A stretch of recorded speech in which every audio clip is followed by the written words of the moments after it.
পান্ডুয়ার বৈচি এলাকায় জিটি রোডে motor van উল্টে মৃত এক ব্যক্তি, বরাত জোরে বেঁচে গেল এক নাবালক। আজ শনিবার আনুমানিক সন্ধ্যা ৬টা নাগাদ ঘটনাটি ঘটেছে বৈচিগ্রাম ও বৈচি জিটি রোডের মাঝামাঝি এলাকায়। পান্ডুয়ার দিক থেকে শশা বোঝাই একটি মোটর ভ্যান দ্রুত গতিতে বৈচির দিকে যাচ্ছিল। জিটি রোডের ওপর গরু শুয়ে থাকার কারণে মোটর ভ্যানটি পাশ দিতে যায়, আচমকায় উল্টে যায় ভ্যানটি।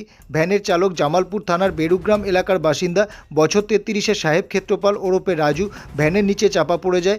ওই মোটর ভ্যানে চেপেছিল ১১ বছরের এক নাবালক, সে সাহেবের মামাতো ভাই। ভ্যান থেকে ওই নাবালক ছিটকে পড়ে রাস্তার অদূরে।